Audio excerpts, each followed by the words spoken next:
Party کا leader یہ decide کرتا ہے کہ آپ اسمبلی کو کوئٹ کر دیں، ریزائن کر دیں، کتنے پرسنٹ ایم ایل اے ہیں جو آپ کو ساتھ اس بات پہ ساتھ دیں گے؟ پہلی غلط بات ہے، لیکن اگر خان صاحب کا یہ حکم آ جاتا ہے کہ آپ اسمبلی کو کوئٹ کریں، مجھ سمیت ایک ایم پی ایک منٹ نہیں لگایا میرے اوپر، اس کی ریزن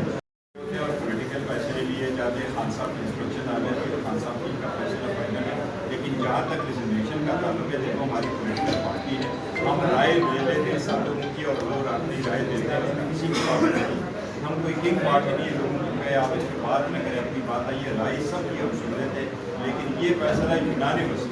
خان صاحب کے فیصلہ یونانیمس پولیٹیکل کمیٹی بھی آیا اور اسی طریقے سے پارلیمنٹری پارٹی نے بھی آج اس کی میٹنگ ہوئی ہے، اس پارلیمنٹری پارٹی میں ہمارا 2 بجے سے تقریباً 6 بجے تک یہ 5:30 تک 3.5 گھنٹے کی میٹنگ ہوئی ہے، سب کچھ ڈسکس ہوا ہے، سب نے یونانیمس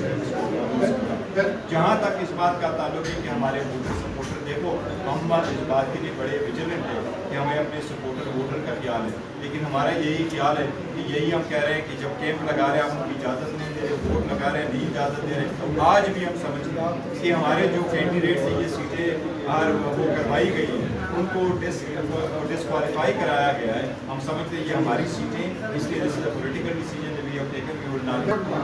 اگر آپ کی پارٹی کا لیڈر یہ ڈیسائیڈ کرتا ہے کہ آپ اسمبلی کو کوئٹ کر دیں، ریزائن کر دیں، کتنے پرسنٹ ایم ایل اے ہیں جو آپ کو ساتھ اس بات پہ ساتھ دیں گے؟ پہلی غلط بات ہے، لیکن اگر خان صاحب کا یہ حکم آ جاتا ہے کہ آپ اسمبلی کو کوئٹ کریں، مجھ سمیت ایک ایم پی ایک منٹ نہیں لگایا میرے اوپر، اس کی ریزن ٹھیک ہے، یہ مختلف قسم کے لوگ ہوتے ہیں، ہم سارے وہی ورکر لوگ ہیں اور یہ سارا ووٹ خان صاحب کا ہے، خان صاحب ہی کی وجہ سے لوگوں نے ہمارے نشانات دیے، خان صاحب ہی کی وجہ سے، میں آپ کو کہتا ہوں مجھے گھر کے ووٹ نہ پڑتے خان صاحب نہ ہوتے، یہ ہم نے ہر سال اس کی بات یہی